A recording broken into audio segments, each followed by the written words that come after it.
Si no trabajamos primero en políticas de desconcentración social y económica, la propuesta del Estado regional se transformaría en algo bien parecido a dejar a los territorios abandonados a su propia suerte, lo que nos alejaría del desafío de lograr la transparencia y la coordinación para precisamente alcanzar en forma armónica el desarrollo de los lugares abandonados. En un tema tan relevante, urge poner en el centro el objetivo final, esto es, mayor desarrollo y equidad territorial. Las medidas propuestas deben centrarse en eso. Y por cierto, dejar la falsa dicotomía entre quienes buscan mantener el estado actual y quienes apelan por un cambio. La verdad es que acá todos estamos por el cambio, incluso quienes desde hace años abogamos por la consagración de un Estado unitario y efectivamente descentralizado, muy distinto al que tenemos hoy. El desafío es dialogar para encontrar las salidas más eficaces que nos lleven a mejorar la calidad de vida en aquellos que hoy nacen y viven en el rezago. Nada más y nada menos. Soy Jorge Andrés Pomar y ya comienza Municipios por Chile.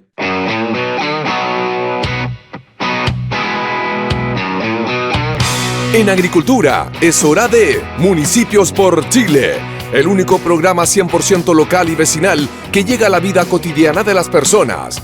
El municipio es la institución más cercana a la comunidad y el encargado de resolver sus necesidades más urgentes. Municipios por Chile, un programa realmente descentralizado. Conduce Jorge Andrés Pomar.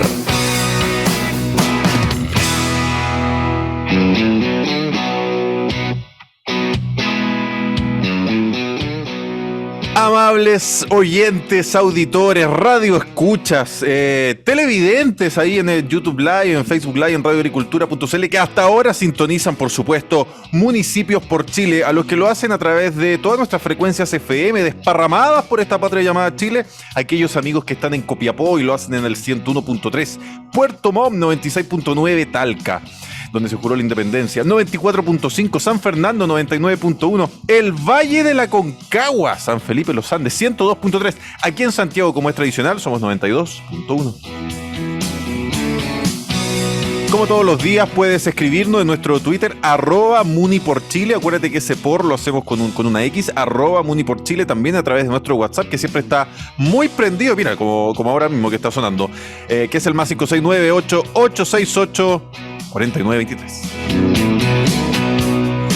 Antes que me reten, ya lo había dicho, pero lo digo de nuevo, radioagricultura.cl, también en YouTube Live para que puedas ver y escuchar este programa. Gracias al Fondo Nacional de Seguridad Pública, de la Subsecretaría de Prevención del Delito y a municipios-por-chile.cl que hacen posible esta transmisión junto con mi amigo el señor Luis Fraile, que está aquí en los controles. Ya está listo y dispuesto vía Zoom, porque le dijimos que viniera presencial, pero logísticamente era medio difícil, porque nuestro siguiente entrevistado está en Arizona, Estados Unidos. Vamos a saludar a Pablo García Chevesich, ingeniero forestal de la Universidad de Chile, doctor en bioingeniería y magíster en hidrología y manejo de cuencas por la Universidad de Arizona. Pablo, muy bienvenido a Municipios por Chile. Muchas gracias, Jorge. Muchas gracias a todos por la invitación. Felicitaciones por tu excelente programa. Oye, Pablo, nosotros, bueno, la gente que nos sigue todos los días, ¿no es cierto?, que conversamos con alcaldes, sabe que es bien recurrente el tema de la sequía. Tenemos muchos alcaldes rurales, ¿no es cierto?, que vienen a visitarnos. En Chile son más de 250 comunas rurales las que actualmente existen. Y además, incluso los que a lo mejor vienen de comuna urbana, por ejemplo, las de acá del sector oriente de la capital, se han visto bien angustiados con este tema de la sequía. Hace poquito tuvimos a la alcaldesa de Las Condes, Daniela Peñalosa, que también algo hablamos de eso. Hemos hablado con la alcaldesa de Colina, solo por recordar, ¿no es cierto?, las más recientes, Isabel Valenzuela, a quien también le mandamos saludos a ambas. Conversar contigo, si pudieras hacernos una especie de estado del arte de en qué situación país nos encontramos en este momento respecto de la sequía, y luego ir individualizando tal vez las zonas en donde estamos más angustiados, donde estamos más estresados, en donde si no nos ponemos las pilas luego, literalmente la llave se va a cerrar. Excelente pregunta. Mira, la verdad es que para empezar, como país, no somos el único país que está atravesando por esto. Hay muchísimos países que están pasándolo muy mal, incluso peor que nosotros, mucho peor que nosotros. Y la verdad es que claro, estamos en una situación que, que se ha replicado en algunos países cordilleranos, que es básicamente que somos un país mimado en términos de recursos hídricos. Siempre hemos tenido tanta agua porque tenemos la cordillera de la costa, o sea, de los Andes al lado. Entonces, es un problemazo. ¿Por qué? Porque para nosotros el agua siempre ha sido ilimitada y de repente en un par de años nos quedamos sin agua y es un problema, es un problema. Ahora, ¿qué tan relevante, cómo está afectando? Esto depende de la cuenca, esto afecta a cada cuenca individualmente, algunas veces que es el cambio climático, otras veces que es el consumo agrícola, por ejemplo, otras veces el abastecimiento rural, municipal del agua potable, otras veces las mineras, o la industria, etcétera, etcétera. O sea, no hay una fórmula nacional, sino que es caso a caso, ¿ya? Como sea, Perdona, todo tiene solución en todo caso. perdona Pablo, yo entiendo que, claro, que no es un tema nacional, pero pareciera que la sequía y la desertificación como que, y por favor, tú que eres el experto me corriges si no es así, como que se va acentuando desde un poquito más al norte de Coquimbo, desde Copiapó como para abajo, como que la desertificación y la sequía van avanzando, avanzando, avanzando y se van comiendo estas zonas que uno siempre vio verde, casi que de manera natural por el tema del cambio climático, por un tema que llovía, ¿no es cierto? Yo mismo vivo en la provincia de Chacabuco, vivo en Colina. Y claro, antes era mucho más verde. Ahora la cuestión parece que uno anda en el norte. Entonces, claro, yo entiendo que es cuenca a cuenca, pero entonces no hay como una visión tan promedio y general de lo que está ocurriendo desde más o menos esa zona que yo te indico en adelante hacia el sur. Por supuesto que está la extensión del anticiclón del Pacífico, que eso significa menos lluvia que históricamente se desplace hacia el norte en los inviernos y entra en los frentes de mal tiempo a la zona central. El problema de ahora es que se sigue desplazando hacia el norte en los inviernos, pero está tan ancho y potente que los sistemas simplemente no entran y van a Argentina, y por eso Argentina está teniendo tantos problemas con inundaciones, etc. Es un problema de seguridad nacional el agua, para dejarlo bien claro. Es el problema número uno que está enfrentando el país. Tenemos crisis social, que las AFP, etcétera, pero el agua, sin agua nos morimos y nos estamos quedando sin agua. Pablo, hay cuencas, imagino, más estresadas o agotadas. Tú mismo decías, aquí hay la acción del cambio climático, ¿no es cierto? La falta de lluvia, pero claramente también hay una acción del hombre que tiene que ver con la agricultura. A propósito de la Convención Constituyente, mucho se habla de cómo cambiar la concepción de un recurso tan vital. Tú lo decías, esta cuestión no es... No es cuento, o sea, literalmente sin agua nos morimos, no existe la vida en ninguna de las formas que conocemos. Y en ese sentido, ¿cómo crees tú que debiésemos enfrentar desde lo legal, desde lo jurídico, desde lo administrativo, y insisto, haciendo alusión a la Convención Constituyente, este recurso tan preciado? Claro, como lo están solucionando otros países no es que se cree un ministerio del agua, sino que se tiene que crear un organismo que esté sobre todos los ministerios. Por ejemplo, decía el otro día con el señor Pedro Carcuro, Ajá. a quien admiro mucho, una subsecretaría del agua, por ejemplo, que esté al tanto de todas las decisiones que está tomando el Ministerio de Agricultura, el Ministerio de Obras Públicas, Vivienda, Urbanismo, Minería, etcétera, etcétera, cosa que ellos tengan un control de lo que está pasando y un orden, cosa de que no se repliquen esfuerzos, que no se hagan esfuerzos que sean en vano, etc. Hoy en día en Chile no existe, dirías tú, ningún esfuerzo coordinado estatal para ponernos el parche ante la herida respecto de nuestro consumo de agua.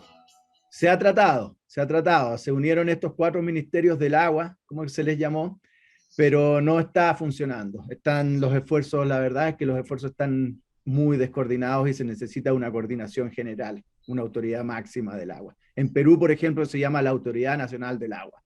Punto. Por darte un ejemplo. Siempre se habla mucho de la cantidad de agua que consume la agricultura. Entendiendo que la agricultura también es tremendamente necesaria. Literalmente la agricultura transforma el agua en alimento y también sin alimento también nos morimos. Entonces, pero claro, también se habla mucho de ir tecnificando finalmente el riego de manera tal de ser más eficientes con la cantidad de metros cúbicos que yo ocupo de agua.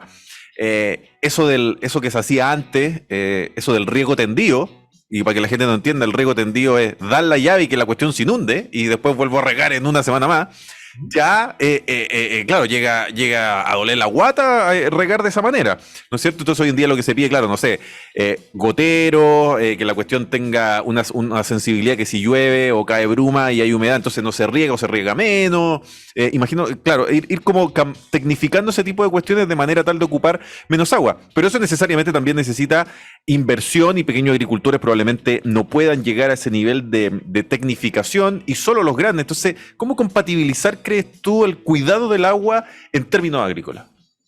Ahora, eso es muy buen punto, porque lo que los agrónomos llaman eh, riego eficiente, ineficiente, el riego por tendido, los hidrólogos lo llamamos recarga de acuíferos. ¿Ya? Es 90% de esa agua que se riega en los surcos, que claro, es muy ineficiente. Las plantas probablemente, como son cultivos anuales, utilizan 10% o menos, porque un porcentaje se evapora, pero 90% se infiltra, percola y se devuelve a las napas. Por eso muchas cuencas del país que históricamente han estado, por ejemplo, Aculeo, cubiertas de más de 1000 hectáreas de cultivos anuales, nunca hubo ningún problema con el acuífero. Y el problema empezó cuando hubo estos cambios de uso del suelo en que el riego se hizo más eficiente, se terminó esa recarga del acuífero y bueno, y se consumió más probablemente, obviamente. Pero ¿cómo se soluciona? Bueno, no solo basta con riego tecnificado, ¿ya? Uso de hidrogeles, por ejemplo. En muchos países se están incluso bonificando los hidrogeles, México, Estados Unidos, etcétera. ¿Por qué? Porque los hidrogeles te pueden ahorrar 90% de agua y te dan un mejor producto también. Entonces, todos los pequeños agricultores, todos los grandes, los frutales, todos deberían tener hidrogeles. Debería haber un programa que bonifique los hidrogeles. Cuéntale ¿Ya? a la gente en qué consiste el hidrogel, porque te aseguro que varios quedaron ahí, están pensando que casi algunos es para lavarse los dientes. No, hidrogel es son polvos a base de distintos productos. Potasio es el más recomendado porque no daña el suelo, que lo que hace es como lo que se usa en los pañales, ¿ya? En los pañales de las guaguas. Son polvitos que te absorben 400 veces el volumen en agua y lo dejan ahí en la zona radical para las plantas. No se evapora, no se percola, no se pierde y está ahí siempre disponible para la planta. Por lo tanto, un cultivo que uno tenía que regar todos los días, por ejemplo, uno lo riega una vez a la semana o incluso menos seguido. Pablo, preguntarte también ya que tú sacaste el tema por la Laguna Culeo, que yo creo que es bien emblemática. Además, nosotros tuvimos aquí al alcalde Diego Vergara de Paine varias veces. Ahora cambió, bueno, hubo elecciones municipales este año y cambió. Hemos tenido una vez al alcalde, que ahora se me fue el nombre del nuevo alcalde de Paine. Sí, no sé si es un caso que tú has podido ver un poquito para contarnos qué pasó ahí, porque claro, yo creo que todos los que vivimos en la región metropolitana fuimos alguna vez cuando chico a la Laguna Culeo, a algún paseo curso, ¿no es cierto? Y ahora la verdad es claro, y además fue como una crónica de muerte, una muerte anunciada, porque en los últimos 8 años uno la veía más chiquitita, te mostraban imágenes de 10 años atrás, y más chiquitita, hasta que literalmente la cuestión se secó, y entiendo que ahora literalmente son unos prados, ¿no es cierto? Andan un par de caballitos y algunos haciendo mountain bike, y en eso quedó la Laguna Culeo. Claro, sí, es una laguna que nosotros hicimos un estudio tremendamente acabado del clima de la laguna en los últimos 9500 años.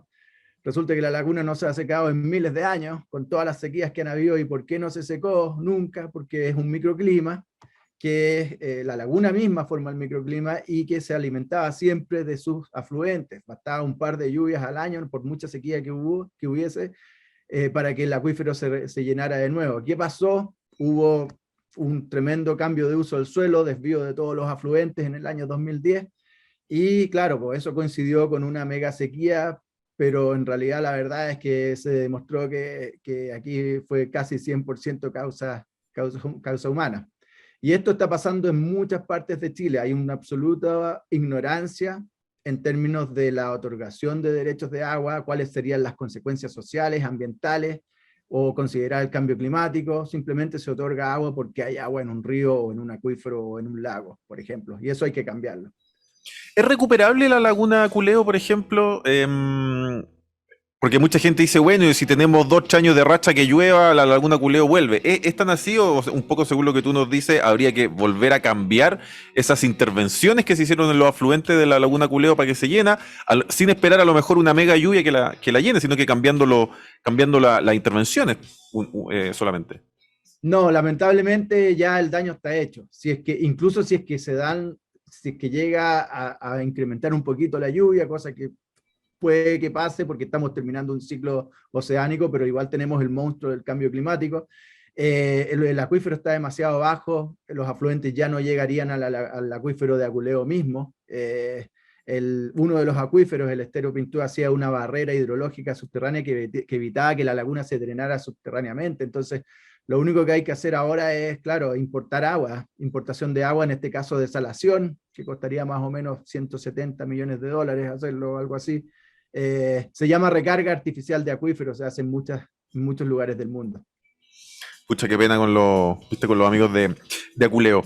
Pablo, también preguntarte, uno siempre mira con admiración a algunos países que pareciera que tienen menos recursos hídricos que nosotros y literalmente florecen en el desierto. Siempre se cita este ejemplo de Israel, ¿no es cierto? Entendiendo que hay un capital ahí humano, hay un capital en términos financieros también, probablemente más alto que nosotros, pero podemos aspirar a lo mejor en medio de que la desertificación avanza, de que el cambio climático se intensifica.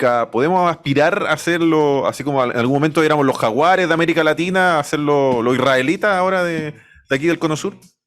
Podemos perfectamente ser los jaguares del agua de América Latina porque todavía nos quedan glaciares, tenemos el mar al lado, somos muy angostos, o sea, podemos hacerlo perfectamente. ¿Por qué se caracteriza Israel? ¿Por qué solucionaron los países que han solucionado el problema del cambio climático? ¿Cómo lo han solucionado? ¿Por qué? Porque nunca han tenido agua. Siempre han sido tremendamente eficientes. Casi 100% del agua que consume el país proviene de la desalación y prácticamente 100% del agua de riego de la agricultura, que son potencia mundial en agricultura, proviene de aguas tratadas de alcantarillado. Ya le dejan los nutrientes, le sacan los tóxicos y van y cultivan en el desierto sin ningún problema. Ellos inventaron el riego por goteo, de hecho. Entonces, ¿qué se tiene que hacer? Tiene que hacerse una muy buena planificación territorial. Ellos conocen todas sus cuencas, saben dónde recargar los acuíferos, dónde bombear, cuánto bombearlo, para dónde ir, qué hacer con esta minera, por ejemplo. Una minera, no se van a los relaves las aguas, se tratan y se potabilizan, o se tratan y se dejan para riego o para otros consumos. Lo mismo acá, todas las aguas de alcantarillado en Chile, todas las aguas de la minería tienen que tratarse, y ya la tecnología es tan avanzada que es baratísimo y simple tratar. O sea, por ejemplo, hablábamos me enteré por la prensa que querían construir una planta de tratamiento de 2.000 millones de pesos para la ciudad de San Pedro, para el pueblito de San Pedro. Cuando hoy día la tecnología con esa se puede hacer por 100 millones de pesos, una planta de tratamiento para esa cantidad de personas. Entonces necesitamos estar al tanto de la tecnología.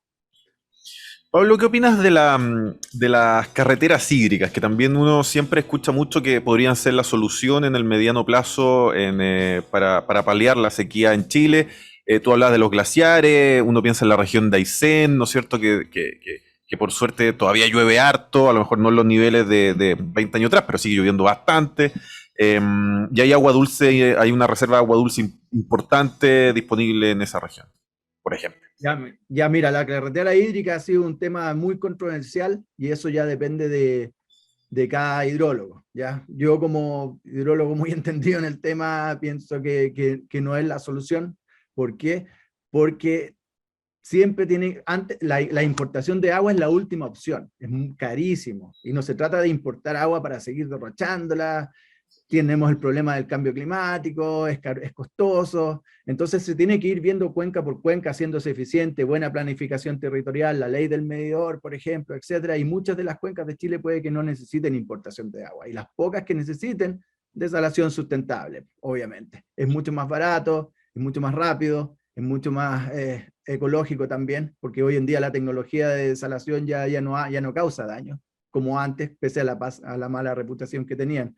Entonces, desalación es la solución. Hay 16.000 desaladoras en el mundo, nosotros tenemos solo 24, vamos a construir 22 más, pero ahora ya los últimos par de años la tecnología ha avanzado tanto que ya no es costoso tampoco. y se puede hacer con energías renovables.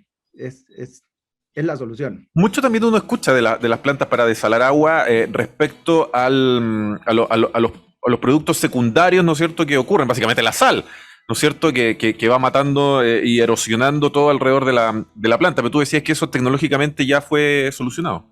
Sí, hay muchos usos alternativos de la salmuera, se llama, que es agua con más sal, usos industriales, etcétera, pero si hay que tirarla al mar, los estudios ya están y lo comprueban. Cuando se tiran en la costa, cuando se vierten en la costa misma, destruyen todos los ecosistemas costeros. Cuando se vierten kilómetros adentro, en este caso, para la corriente de Humboldt, directamente en la corriente de Humboldt, estamos ayudando a los ecosistemas. ¿Por qué? Porque los ecosistemas de la corriente de Humboldt están muriéndose desde los años 50 porque la corriente está perdiendo mucha sal. ¿Por qué? Porque se diluyen 7 millones de metros cúbicos por segundo de la Antártica a la corriente de Humboldt, y eso se está haciendo que la corriente pierda sal, es decir, nuestra corriente de Humboldt necesita sal. La cosa es tirar la salmuera, que va a ser más caro obviamente, pero es más ecológico, directamente en la corriente. Y hoy día tú decías que tenemos 22, 24 plantas que desalan Claro. agua. ¿Cómo funcionan actualmente esas plantas? ¿Y están concentradas en el norte, asumo? Está la mayoría concentrada en el norte, se están aprobando más, una para Concagua, por ejemplo, se aprobó hace poco, y claro, la mayoría son para uso minero, y lo que se pretende, entiendo, es que todas las mineras por ley extraigan su agua desde el mar, lo cual encuentro fantástico, siempre que lo hagan en forma amigable con el medio ambiente. En este sentido, en este momento no hay normas que eviten que las desaladoras no viertan su salmuera directamente en la costa, y eso está mal, eso hay que cambiarlo, hay que vertirla en el mar adentro, kilómetros adentro, como te digo, y eso se puede hacer perfectamente. Pablo, ¿cómo se trata el tema del agua donde tú vives en Estados Unidos? ¿Y qué diferencias serias observas con Chile? Esto se empezó a trabajar ya estamos, porque hay horizontes de trabajo para solucionar problemas de agua, ¿ya? Arizona es el número 1 líder mundial en el mundo en gestión de recursos hídricos, trabajan en un horizonte de 100 años, es decir, están trabajando hoy para solucionar los problemas de agua que van a tener 100 años, en 100 años más. Imagínate, otros países, Israel creo que 50, otros más 20, Chile menos 20. Menos 20. La mayoría de los países que están pésimos es porque trabajan en un horizonte negativo. Nosotros estamos tratando de solucionar hoy con soluciones parche problemas que debimos haber solucionado hace 20 años, pese a la ciencia que lo hemos advertido por más de una década, esto del cambio climático y la embarrada que va a quedar.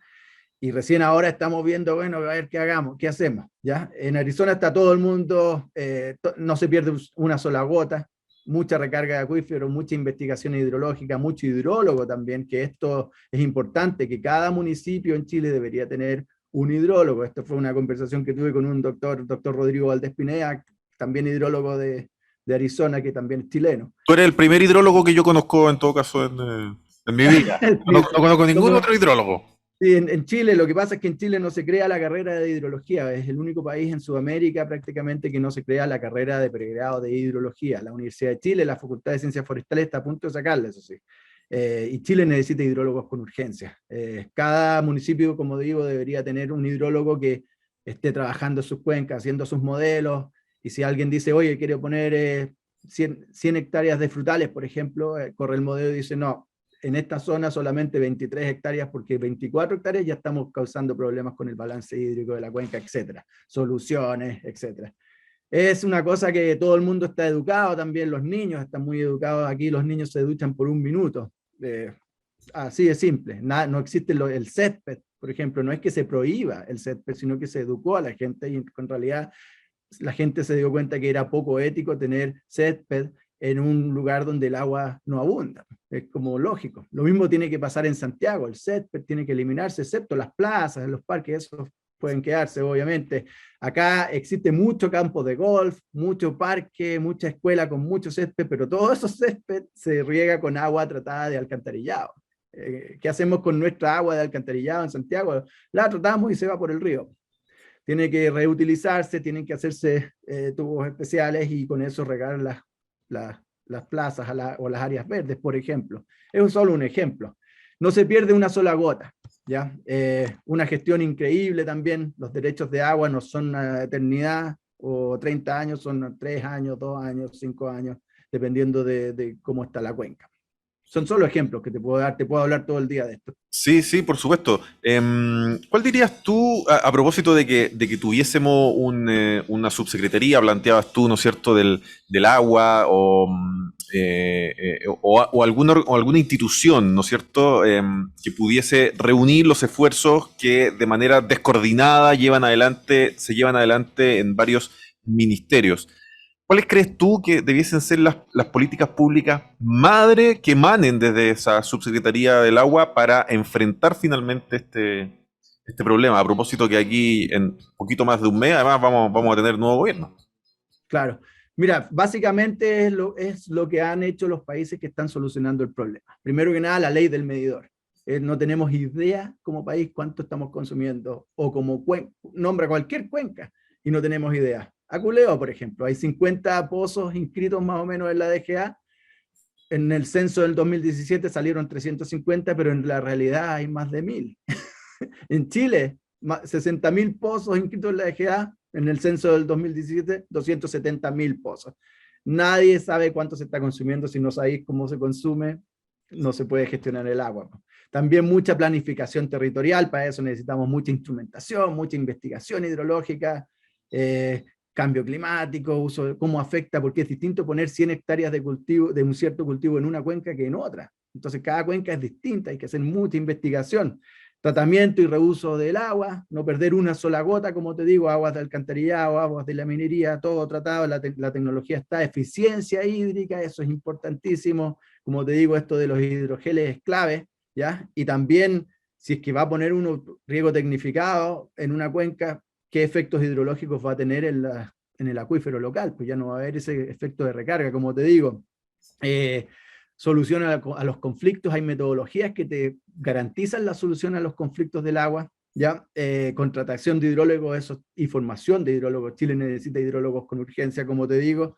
Mucha educación, todavía hay mucha gente, incluso en Aculeo, que tiene sus parcelas de agrado con 5.000 metros cuadrados de césped, pese a que está la laguna ya seca hace mucho tiempo.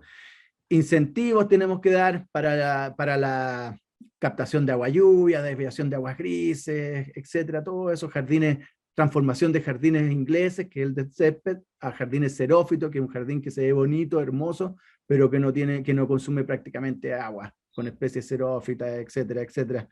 Y al final, claro, pues importación de agua, eso es la última opción, como te digo, desalación es lo más apropiado para Chile, y desprivatización del agua, eso tiene que pasar tarde o temprano, no es una prioridad máxima, porque es un recurso que se está agotando, y sobre todo escuchar a la ciencia, escuchar lo que dice la ciencia. Si llevamos, como te digo, más de una década advirtiendo lo que está pasando ahora, y ahora tenemos más del 50% de nuestras comunas con escasez hídrica, eso se pudo haber evitado perfectamente.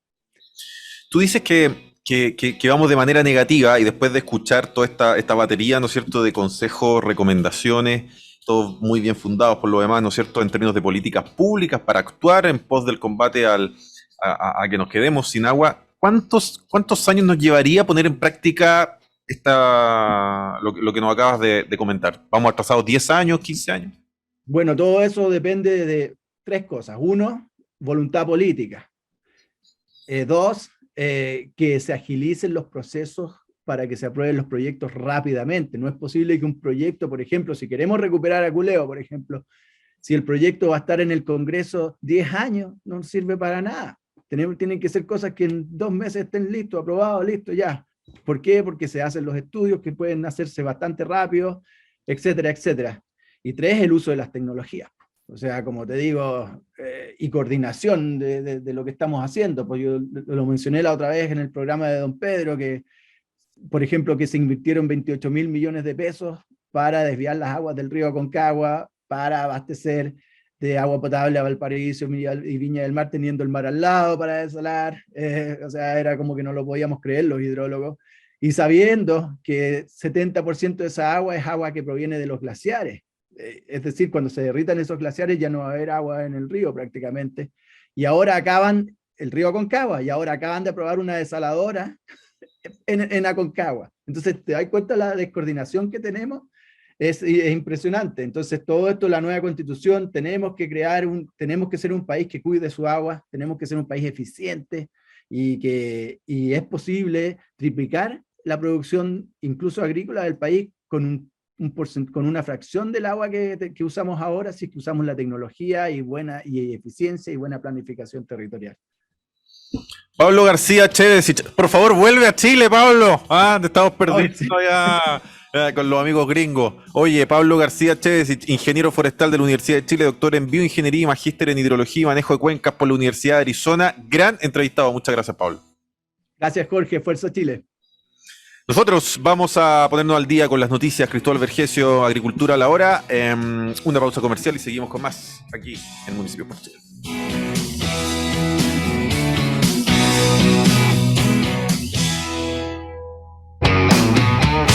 En Agricultura es Municipios por Chile, un programa realmente descentralizado con Jorge Andrés Pomar.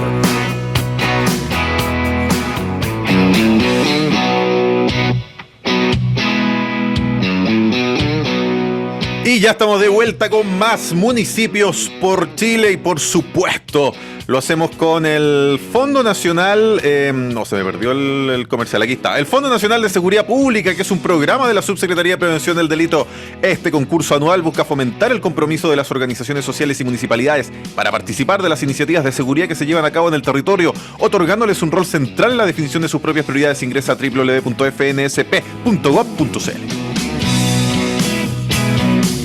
También, como es tradicional, municipios-por-chile.cl, Municipios por Chile, noticias realmente descentralizadas, el único diario digital de noticias 100% locales, 100% municipales. Y finalmente, Luis Fraile, que siempre me reta porque se me olvida. Descarga la app de Radio Agricultura y podrás escuchar este y todos nuestros programas desde cualquier lugar de Chile y el mundo, como se hace muy fácil. En tu celular ingresa a Google Play o Apple Store, escribes Radio Agricultura, descargas y listo. Con la app de Agricultura siempre estaremos contigo donde quiera que vayas.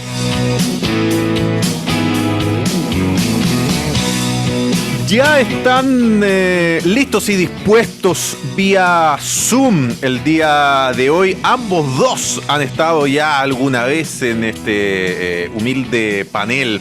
Voy a ir aquí, no, aquí, como está al revés, aquí. Sí. A mi derecha, mire cómo son las cosas, señor Ibáñez. A mi derecha está el señor Daniel Ibáñez, presidente de la Fundación Participa. Como siempre, un gusto, un agrado tenerlo acá en Municipios por Chile. Contra izquierda suena más bonito, querido Jorge.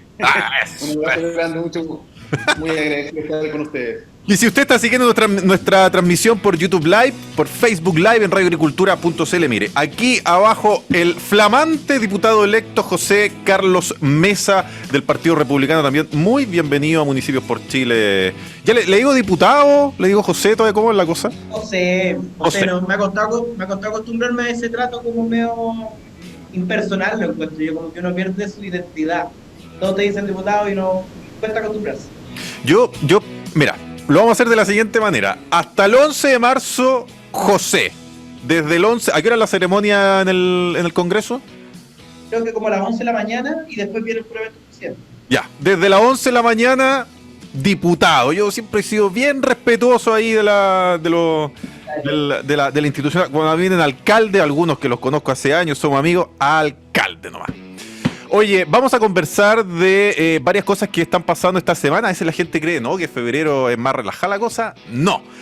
Han pasado varias situaciones, entre otras, el nombramiento, ¿no es cierto?, de los subsecretarios. Quisiera preguntarles a ambos un panorama general, ¿no es cierto?, ¿qué les pareció este nombramiento de los subsecretarios comparativamente respecto de lo que sucedió con los ministros del presidente electo Gabriel Boric?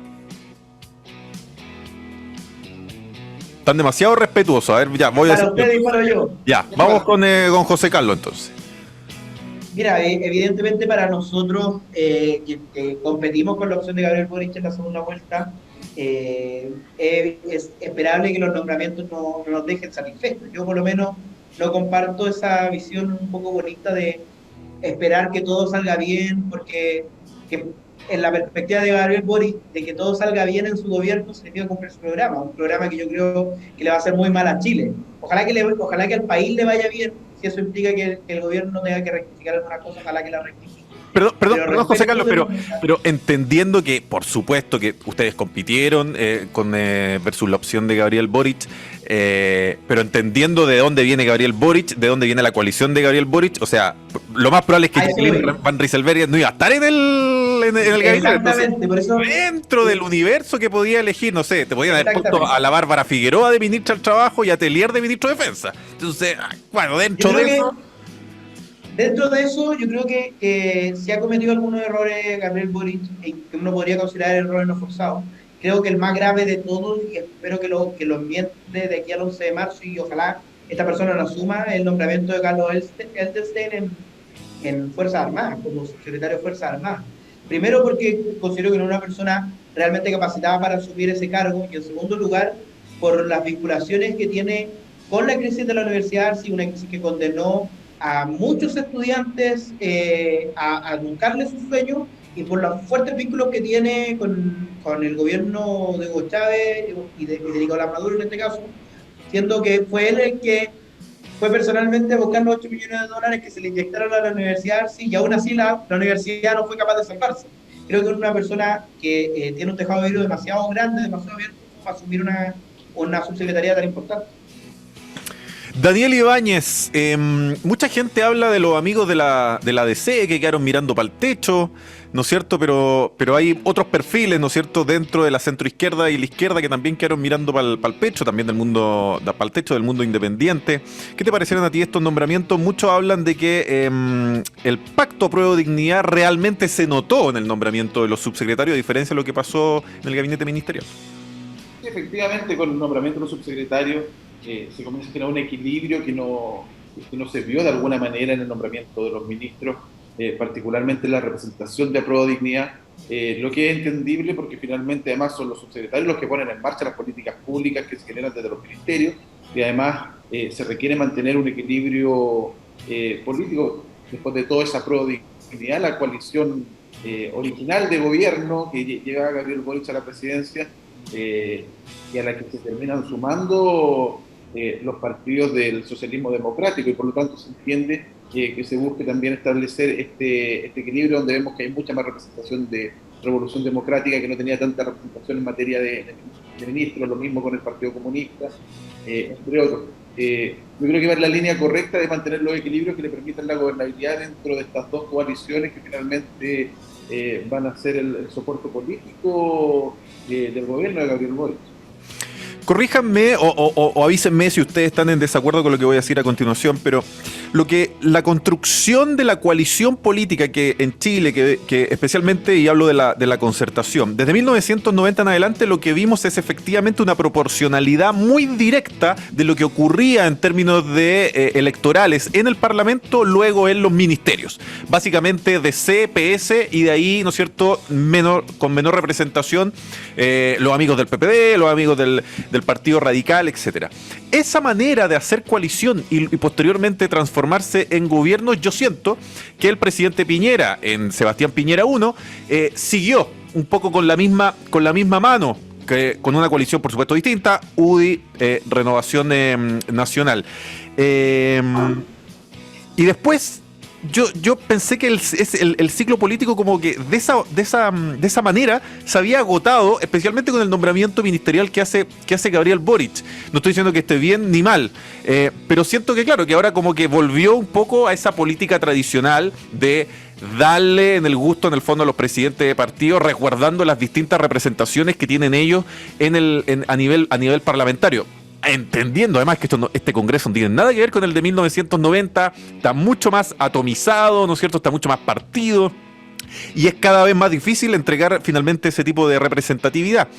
¿Es bueno, es malo esto de mantener el equilibrio? ¿Es necesario para que en el fondo los presidentes de partidos no se le suban al piano? A mí me parece que hay una necesidad en esto primero, o sea, si bien creo que hay un cambio de paradigma, yo creo que hay un cambio de paradigma en la forma en que se compone este gabinete en relación a lo que habíamos visto en los gobiernos anteriores, donde además existía una hegemonía entre dos coaliciones en el Parlamento, Hoy día eso no existe, desde el fin del binominal comenzó a abrirse esos espacios y por lo tanto obliga a quien le toque gobernar a construir mayorías. Y en este caso, efectivamente, a Prodignidad no tenía las mayorías parlamentarias necesarias para llevar a cabo el programa que ha propuesto Gabriel Boric, y para eso, de manera bastante inteligente, creo yo, Gabriel Boric lo que hace es hacer crecer su base de apoyo político, principalmente donde la requiere, que es en el Congreso Nacional, para poder llevar adelante sus reformas. Pero ojo, aún con los esfuerzos que se han hecho, no están no están los votos finalmente para muchos de los proyectos. Van a tener que conversar con la democracia cristiana, justamente, que tú ya señalabas, que un poco quedó mirando para el techo, pero también con los partidos de la oposición. Y eso también es positivo, en el sentido de que obliga de alguna manera a quien gobierna, en este caso a Gabriel Boric, a relacionarse con la oposición, a llegar a acuerdos en algunas materias que son fundamentales para que se desarrollen como políticas de Estado y no solamente como políticas del gobierno de turno. Para darle, en el fondo, continuidad en el tiempo, se requiere justamente que haya un entendimiento entre las fuerzas, porque si el día de mañana le toca gobernar a la derecha nuevamente, si no han existido acuerdos en las políticas fundamentales de cambio, etcétera, probablemente van a cambiar de acuerdo a las mayorías circunstanciales que se van generando. Por lo tanto, creo que no es que se esté produciendo lo mismo que se producía en los 90 a la hora de formar gabinete, pero sí que hay, por lo menos en el caso de los subsecretarios, señales importantes a los partidos para dar tranquilidad y poder asegurar las mayorías parlamentarias que se requieren. También hay un sentido de necesidad en esto. Mira, yo comparto mucho el análisis que hace Daniel, y quizás lo complementaría con lo siguiente. Hay una cuestión que pasó súper piola, pero yo creo que no debiese haber pasado tan piola. Y fue el debut en el Congreso del ministro Giorgio Jackson, que todavía es diputado de ellos. Entonces, ¿qué pasa cuando él llega? Claro, en la Cámara de Diputados lo reciben con vítores, hasta ese momento colegas, lo trataron súper bien. Pero cuando llega a entablar las primeras relaciones en el Senado, se encuentra con varios senadores que no lo recibieron muy bien. De hecho, ahí hay versiones encontradas, pero se dice incluso que habría terminado con una discusión bastante acalorada con el senador Durresti. Yo no estaba ahí, me enteré por los mismos trascendidos que se enteró la prensa, pero te habla un poco de la fragilidad que hoy día tienen los equilibrios políticos dentro del Congreso. Y ahí es donde yo, por eso te decía, comparto el análisis de Daniel, porque para alcanzar esos equilibrios dentro del Congreso, Gabriel Boric va a tener que equilibrar su gabinete, va a tener que dar representación, en primer lugar, obviamente, a las fuerzas que constituyen, por así decirlo, su piedra angular, pero también a las que se vayan sumando, porque al fin y al cabo, el nivel de compromiso que tú puedes desarrollar con un gobierno del cual no te sientes parte es mucho menor al nivel de compromiso que desarrollas con un gobierno del cual sí te sientes parte. Ahí pasa también, por ejemplo, el entredicho en el que quedan algunos ministros, lo que pasa con Marcela Hernando, ministra del gobierno de Gabriel Boric, pero ningún correligionario de su partido hoy día está en la subsecretaría. Entonces, ahí hay mucho todavía que se tiene que conversar, que se tiene que dialogar ellos al final. Nosotros aquí, como lo decía la senadora Rincón, nosotros aquí por lo menos vamos a tener que tomar un poco de palco, echarnos para allá y esperar que ellos lleguen con lo más ordenado posible a su casa cuando lleguen a negociar al Congreso. Ahí nosotros siempre lo hemos dicho, los republicanos, las discusiones políticas se dan dentro del Congreso, esperamos que así sea. José Carlos, sí, Daniel. De hecho, sin ir más lejos, a propósito de lo que plantea José, por lo mismo en la subsecretaría lo que se busca es reforzar aquellos elementos que pueden ser débiles dentro de los ministros que se nombraron. La subsecretaria Lobo, que se nombra en la Secretaría General de la Presidencia, que no viene del mundo frente amplista o del mundo más progresista dentro de la concertación. Recordemos, ella era investigadora del CIEPLAN, trabajó con Andrés Saldívar en el Consejo Asesor de Asignaciones Parlamentarias, y que además tiene redes importantes o tiene por lo menos buena llegada con el mundo de la derecha, justamente porque se necesitan construir estas mayorías que hoy día no existen o no están garantizadas garantizadas, por lo menos en el Congreso. Y es lo que se hace finalmente con los subsecretarios, o sea, tratar de complementar de alguna manera el rol que van a tener los ministros. José Carlos, y a propósito de generar coaliciones, en la última elección vimos al Partido Republicano, ¿no es cierto?, con el Partido Social Cristiano, que formaron esta coalición electoral, entendiendo claro, creo que los amigos del Partido Social Cristiano sacaron un diputado, si no me equivoco, ¿no? Pero Cristiano, una diputada en Ñuble, que es Sara Concha. Ellos. Entonces, una diputada del Partido, conservador cristiano. ¿Existen posibilidades hoy de otras alianzas, a lo mejor no a nivel de partidos, pero a nivel de otros movimientos dentro del ámbito de acción que se define naturalmente el Partido Republicano, tomando en cuenta que al parecer con Chile Vamos está un poco descartado que a nivel de coalición estén juntos, no así a nivel de votaciones puntuales y acuerdos políticos puntuales dentro del Parlamento? A ver, voy a partir de atrás para adelante de todo análisis. Efectivamente, nosotros, ya lo hemos señalado antes, no lo hemos pedido nunca a Chile Vamos que amplíen su coalición y nos integren. Siempre me llamó la atención cuando decían no queremos Partido Republicano. Está bien, gracias, pero tampoco nosotros lo habíamos pedido.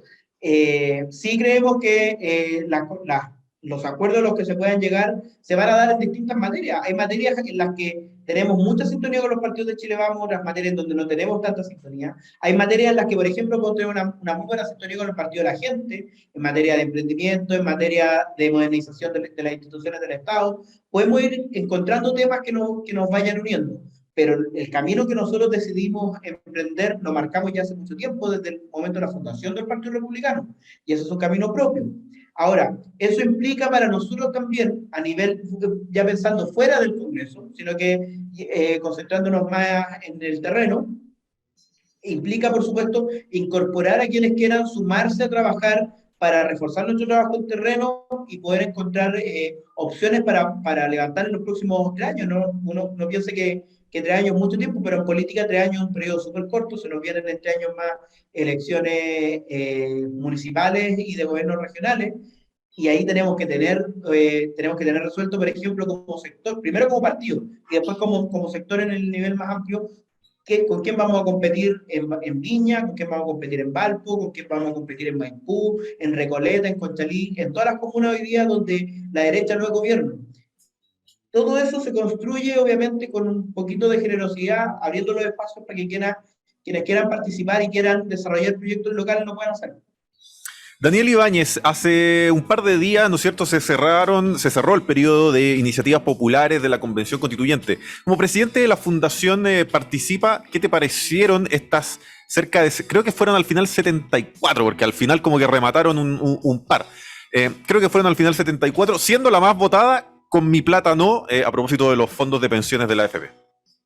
Bueno, a mí me parece que es una gran noticia, sobre todo porque nosotros desde Fundación Participa propusimos la Comisión de Participación de la Convención Constituyente esta metodología que finalmente se implementó de la norma popular y que me parece que también debería ser algo con lo que pueda contar el Congreso Nacional, que haya iniciativa popular de ley, que los ciudadanos participen mucho más de la toma de decisiones políticas, que se puedan involucrar más en la cosa pública. Para nosotros siempre va a ser una muy buena noticia. Vimos que hubo una alta participación en esta iniciativa, pero no son solamente las 70 y algo que alcanzaron las 15.000 firmas, hay un montón más de iniciativas que no alcanzaron la cantidad de firmas, pero sí vimos una ciudadanía involucrada, interesada, y de distintos sectores políticos, y eso es muy bueno, porque quiere decir que los ciudadanos están involucrándose en la política, y como yo le he dicho antes en este mismo programa, cuando los ciudadanos nos involucramos en la política, los males de la corrupción, entre otros, se van alejando. O sea, en la medida que los ciudadanos participamos, las probabilidades de tener políticos de malas políticas públicas, malos políticos corruptos, van disminuyendo. Y en ese sentido creo que es una muy buena noticia, y esperamos que los constituyentes estén a la altura para debatir estas propuestas que han ingresado vía iniciativa ciudadana, y que ojalá este mecanismo también se implemente en el Congreso Nacional. Es una tarea para la constituyente, pero también para parlamentarios como José, que eventualmente puedan acogerla para incorporarla como mecanismo de participación ciudadana, para que nunca más los ciudadanos estén alejados de la cosa pública, que es tan importante. ¿Te dice algo que la más votada haya sido con mi plata no respecto a los fondos de AFP? Sí, claro, es un tema que hay una sensibilidad importante en torno a los fondos de FP. Hay mucha incertidumbre también de qué va a pasar con el sistema de pensiones, empujado por malas declaraciones, por fake news, por lo que quieras, pero hay incertidumbre. Y hay incertidumbre con plata que finalmente las personas han ahorrado producto de su trabajo, y es entendible, por lo tanto, que una iniciativa de este tipo haya recibido tanto respaldo.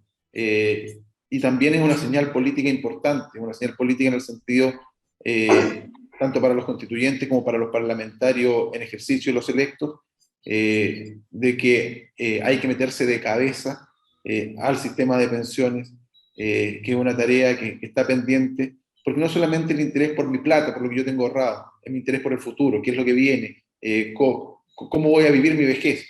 Y esa es una tarea que tenemos pendiente como sociedad, y que esperemos que la constituyente y que también el Parlamento la acojan y lo resuelvan a la brevedad, justamente para acabar con la incertidumbre y dar certezas, que es lo que la ciudadanía y también los mercados, digámoslo, requieren.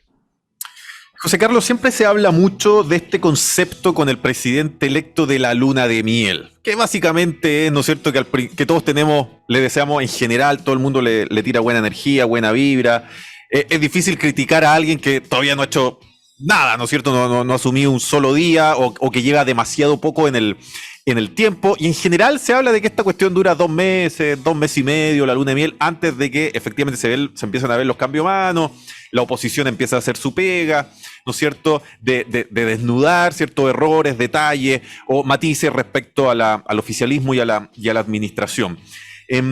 ¿Cuál va a ser la posición del Partido Republicano? Por supuesto, más allá de la oposición natural que va a tener en el gobierno de Gabriel Boric, pero más allá de eso, ¿cuál va a ser la oposición? ¿Va a ser vigilante? ¿Va a ser audaz? ¿Va a ser en excesivo fiscalizadora? Tuvimos una oposición muy dura durante estos 4 años del gobierno del presidente Piñera.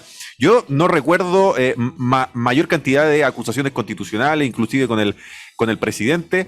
Guardando las proporciones, creo que no es una posición tan dura como no veía desde la Unidad Popular, ¿no es cierto?, la Democracia Cristiana en conjunto con el Partido Nacional a Salvador Allende, la Alianza Democrática.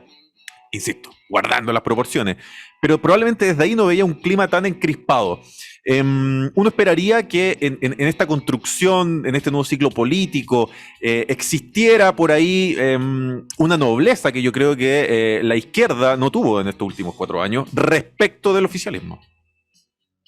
Mira, nosotros esto lo hemos conversado al interior de la bancada y en el partido también. Y la visión que todos hemos compartido y hemos consensuado para cuál va a ser nuestra forma de relacionarnos con el gobierno en estos 4 años, yo creo que la palabra que lo define es lealtad.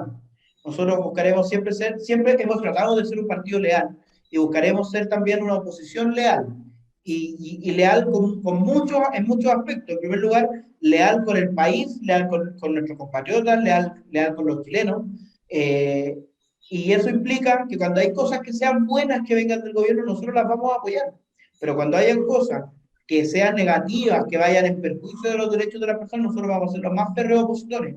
Quizás nuestra historia reciente yo creo que lo puede demostrar. Nosotros, desde la Constitución del Partido Republicano, con las primeras 3 regiones, en marzo del 2020 nos declaramos en oposición al gobierno de Sebastián Piñera, porque consideramos que se había alejado demasiado del programa de gobierno que nosotros habíamos apoyado en segunda vuelta. Pero eso no implica que nosotros, desde ese momento, le negamos la sal y el agua al gobierno de Sebastián Piñera. De partida no teníamos tantos parlamentarios, teníamos uno, después se nos fueron sumando unos cuantos más. Pero implicó que apoyar aquellas cosas que eran positivas y ser férreo opositor en aquellas cosas que sean negativas. Va a ser nuestra misma relación con el gobierno de Gabriel Boric. Y en segundo lugar, también leales con nosotros mismos, con nuestro partido, con nuestros principios, con las ideas que nos llevaron a ganar con primera mayoría la primera vuelta con José Antonio, que nos llevaron a hacer hoy día la tercera bancada más grande del Congreso, a ser el partido debutante más exitoso desde los 90 en adelante, y uno de los más exitosos debutantes en la historia de Chile. Entonces tenemos que ser leales también con aquellas cosas que nos dejaron en la posición en la que estamos, leales con nuestros principios, leales con nuestra base de votantes también, y leales con nuestros militantes. Daniel Ibáñez, ¿qué crees tú que vamos a ver en estos siguientes 3 meses, saliendo ya de febrero? Es el típico, el super lunes, el se te apareció marzo y todas esas cosas que se empiezan a decir en esta fecha. A ver, primero yo creo que, bueno, hay una antigua canción que la jugaba un humorista, Pepe Tapia, que decía, ya no habrá luna de miel. Yo siento que no va a haber mucha luna de miel. Oye, Daniel, te agradezco enormemente la referencia a Pepe Tapia, qué gran comediante. Tremendo. Oye, de verdad, yo siento que no veo mucha luna de miel, no se acostumbraba a que un gobierno, particularmente el gobierno saliente, endosara, antes de que asumiera al gobierno entrante, responsabilidades, como está, por ejemplo, pasando en el tema migrante, entre otros. Yo veo que acá hay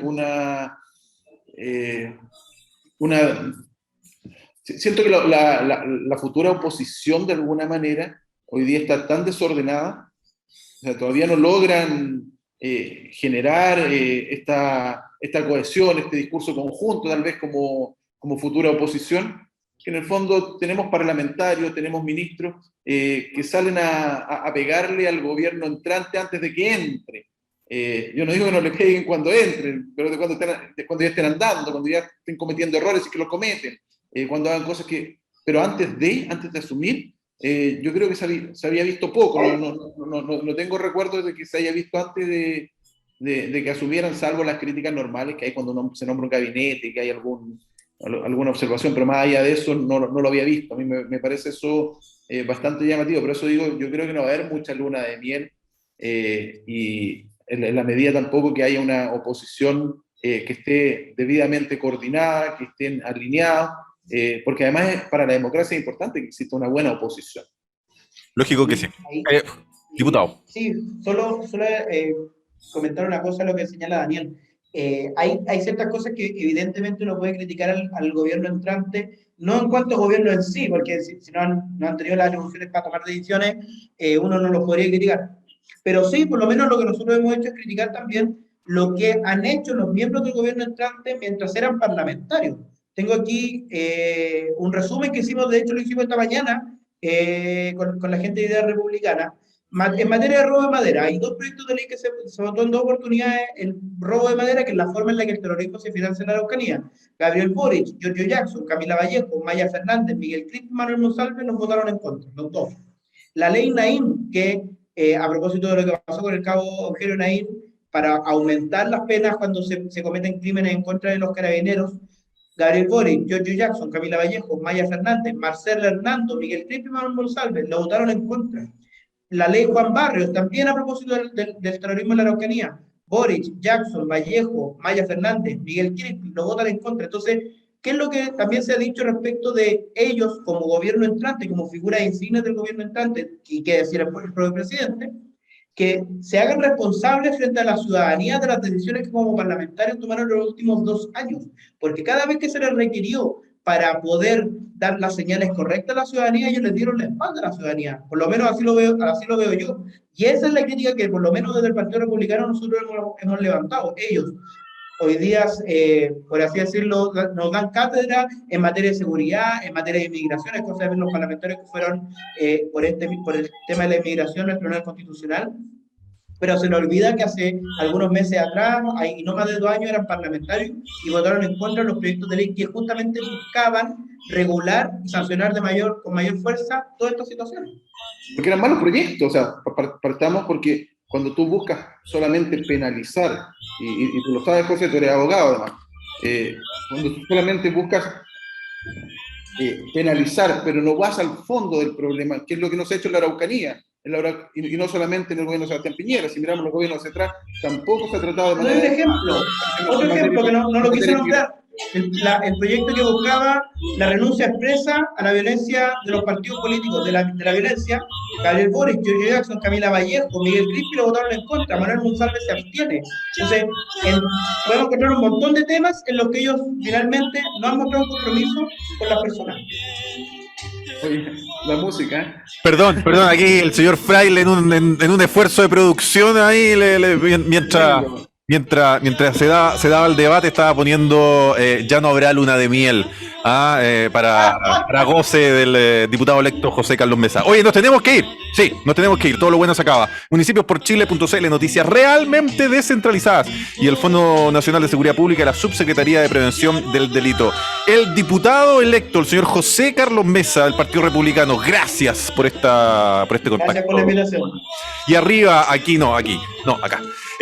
Daniel Ibáñez, presidente de la Fundación Participa. Gracias. Muchas gracias. Un abrazo, Jorge. Un abrazo, José. Nos vamos escuchando Ya no habrá luna de miel y volvemos mañana con más Municipios por Chile. El ajuar que preparó a otro sueño de vestir. En agricultura fue Municipios por Chile, un programa realmente descentralizado. Conducción Jorge Andrés Pomar.